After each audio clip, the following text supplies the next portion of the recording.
Bom dia, moçada! Tudo bem com vocês? Aqui quem vos fala é o professor Eugênio Bastos, canal Geogênio, a serviço dos alunos que gostam de estudar e passar em concursos.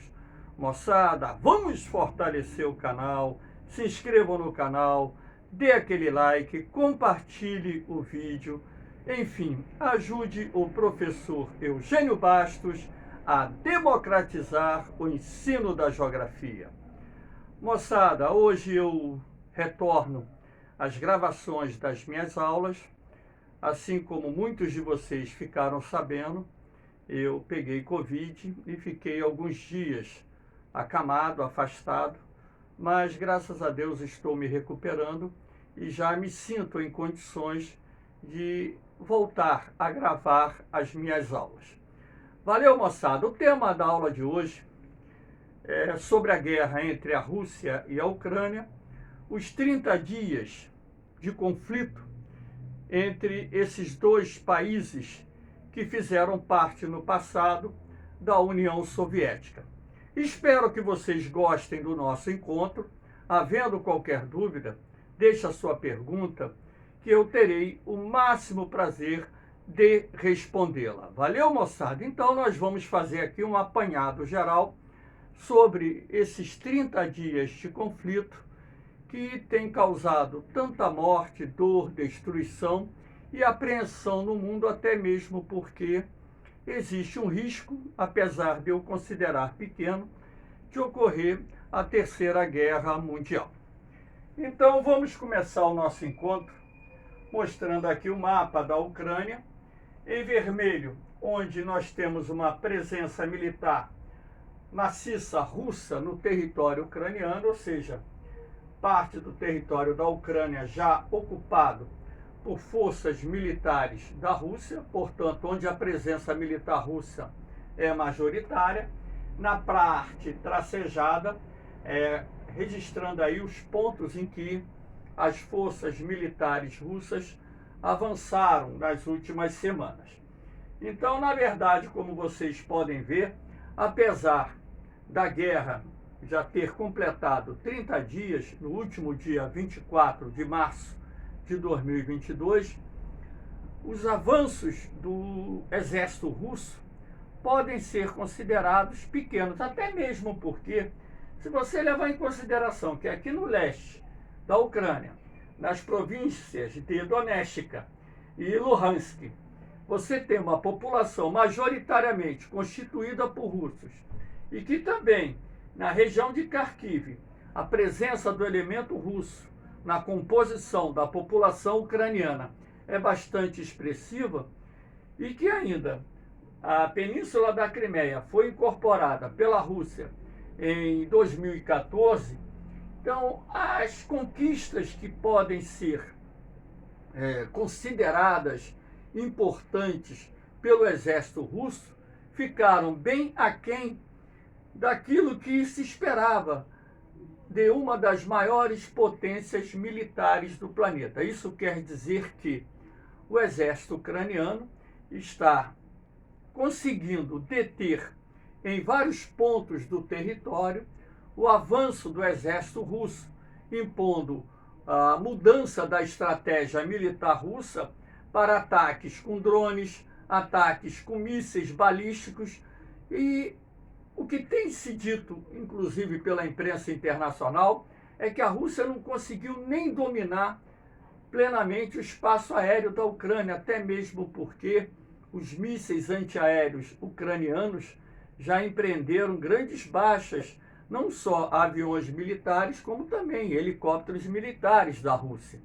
Sendo assim, esse conflito, que eu particularmente previa ser um conflito de curta duração, visto que a disparidade entre não só o orçamento militar russo, comparativamente com o orçamento militar ucraniano, e também a disparidade de material bélico e tecnologia militar é tão grande que as pessoas, pelo menos aquelas que têm algum entendimento sobre a guerra, pensavam que seria uma guerra relâmpago, uma guerra de curta duração, Mas, contrariando todos os prognósticos, essa guerra está se arrastando, inclusive nos últimos dias, com a imprensa noticiando que o exército ucraniano conseguiu deter em vários pontos do território o avanço das tropas russas e ainda conseguiu empreender derrotas ao exército russo,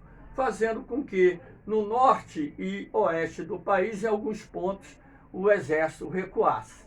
Então a capital Kiev continua sendo atacada, assim como as mais importantes cidades da Ucrânia, mas os ucranianos estão resistindo. E claro que para isso também tem contado com a ajuda militar do Ocidente, que tem enviado para o país uma grande quantidade de equipamentos militares, mísseis antitanque, mísseis antiaéreos, munições, peças de artilharia, enfim. Então isso tem conseguido, de certa forma, empreender também ao exército russo grandes baixas, conforme nós iremos ver no transcurso dessa aula que eu estou gravando no dia de hoje. Então, como vocês podem observar, a maior parte do território ucraniano continua intacto, sendo assim, essa guerra, acredito eu, que ainda vai se arrastar por algumas semanas. Esperamos que as partes em conflito encontrem logo uma mediação, uma saída negociada para pôr fim esse banho de sangue que, infelizmente, voltou a ocorrer no continente europeu. Aqui nós temos uma imagem para retratar bem essa estratégia militar russa. Aqui nós temos a cidade portuária de Mariupol, localizada às margens do Mar de Azov, ou seja, no litoral do Mar de Azov. Então aqui em cima nós temos a imagem antes do início da guerra, aqui embaixo a imagem após o início da guerra, onde você pode observar um rastro de destruição muito grande. De acordo com as informações que vêm chegando, cerca de 80% a 90% das edificações dessa importante cidade portuária, Mariupol, foram destruídas.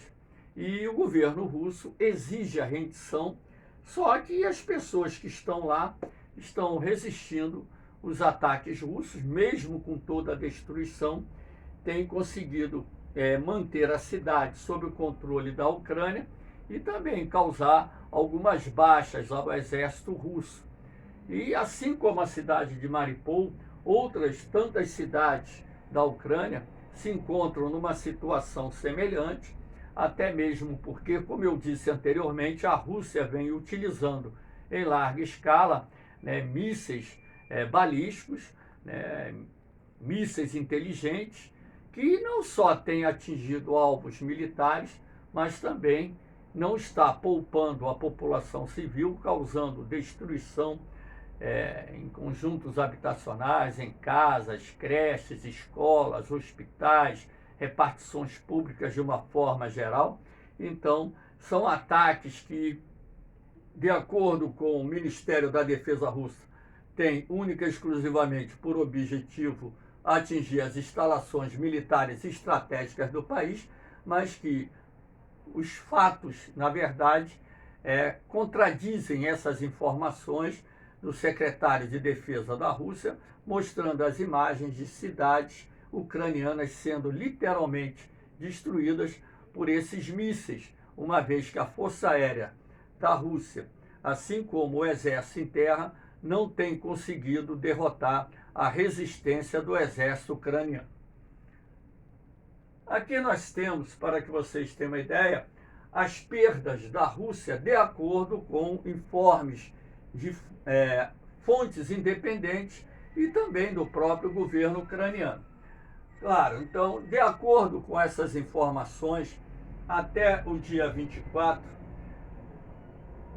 a Rússia teria perdido 15.300 soldados. Aí você coloca aqueles que foram mortos, aqueles que foram presos e aqueles que se encontram desaparecidos. Perdeu 99 aviões de guerra. As informações, inclusive, do dia de ontem, já dão conta de 115 aviões de guerra. 123 helicópteros, as informações de ontem já dizem 135. 509 tanques, 252 peças de artilharia, 1.556 carros de combate dos mais diferentes tipos, 80 lançadores de mísseis, 3 barcos de guerra, 1.000 veículos, 70 caminhões-tanques de reabastecimento das frontes, 35 drones, 45 baterias antiaéreas, enfim, e 15 veículos de socorro. Então, esses informes aqui, que datam do dia 22 de março, mostram a quantidade de equipamentos militares que a Rússia perdeu em um mês de guerra. Na verdade, 22 de março ainda não havia completado o mês de guerra, e sim 28 dias de guerra. Mas o retrato que aqui se apresenta, e essas fotos que vocês podem encontrar, inclusive no Google, e também os diferentes vídeos que vocês podem ver no YouTube, mostram uma grande quantidade de equipamentos militares russos destruídos, mostrando aqui que os soldados ucranianos, eles usam essa tarja amarela, e normalmente os soldados russos usam uma tarja branca ou uma tarja vermelha para se identificar. Assim como os carros blindados da Rússia, eles têm letras que normalmente são V, Z, para evitar o fogo amigo, assim como também os carros de combate da Ucrânia têm as suas especificações com o mesmo objetivo. Então essa guerra vem empreendendo a Rússia prejuízos enormes em equipamentos militares e também perdas de vidas humanas, o que não era esperado pelo alto comando militar da Rússia, que achava que a guerra contra a Ucrânia seria um passeio de 4 dias em território ucraniano. Aqui nós temos os refugiados ucranianos. De acordo com a Acnur, o Alto Comissariado das Nações Unidas para Refugiados, até o dia 24 de março, 3.670.000 ucranianos teriam deixado o país, sendo que a Polônia tem sido o principal destino desses refugiados. E da Polônia, claro que parte desses refugiados estão se dirigindo a outros países da União Europeia e também a outros países do mundo.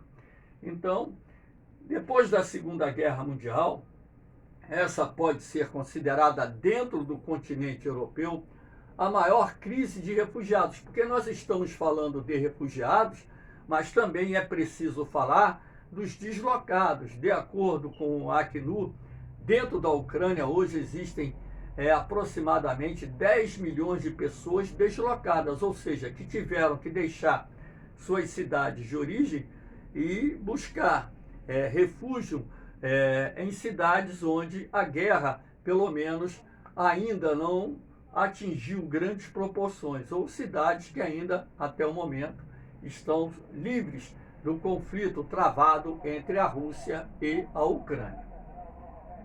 Aqui nós temos também o envio de armas para a Ucrânia. Então, essa grande resistência feita pelo exército ucraniano, muito se deve à ajuda dos Estados Unidos, da Inglaterra, do Canadá, da França, da Alemanha, da própria Suíça, Suécia, Noruega, Finlândia e tantos outros países que estão enviando armas. E dentro desses equipamentos militares que vêm sendo enviados para a Ucrânia, nós devemos destacar o papel dos mísseis portáteis antitanque, que têm empreendido grandes baixas nos veículos militares da Rússia, não só os carros de combate, tanques de canhão, peças de artilharia, como também os comboios militares de suprimento, enfim. Então, esses mísseis têm causado enormes danos à logística militar da Rússia em território ucraniano, o que, de certa forma, tem contribuído para conter o avanço das tropas russas em território ucraniano. E nas últimas semanas, inclusive agora nessa semana nós tivemos uma reunião da OTAN na Europa com a presença do presidente dos Estados Unidos, A União Europeia e a própria OTAN anunciaram que vão enviar mais armas ainda, aumentaram a disponibilidade de recursos para o envio de novas armas para o exército ucraniano poder conter a invasão do exército russo. E cada dia que se arrasta na guerra, maiores são os prejuízos para ambas as partes. Agora a Rússia também está tendo um prejuízo econômico muito grande, não só pela questão da necessidade de manter a logística de guerra, assim como também pelas sanções econômicas que estão sendo impostas ao país e também pela perda de uma grande quantidade de equipamentos militares. Inclusive, nesses últimos dias, vimos na televisão um navio de transporte militar russo sendo atacado no porto. Ele literalmente explodiu através de um ataque que provavelmente tenha sido feito por um drone ou por um míssil antinavio. E dessa forma, você vai tendo aí o desenrolar dessa guerra. Aqui nós temos os custos da guerra para a Rússia, aquilo que eu estava dizendo. De acordo com fontes independentes, em 30 dias de guerra, a Rússia gastou 26 bilhões de dólares só com gastos diretos. Esses gastos diretos são aqueles destinados a manter a logística de guerra, a infraestrutura de guerra. Essas fontes independentes dizem que, além disso, você pode inserir mais 9 bilhões de dólares na questão da logística necessária para alimentação, água, para atender as tropas que estão no fronte, assim como peças de reposição, conserto de material bélico, como carros, viaturas de combate, de uma certa forma, tudo isso tem um custo bastante elevado.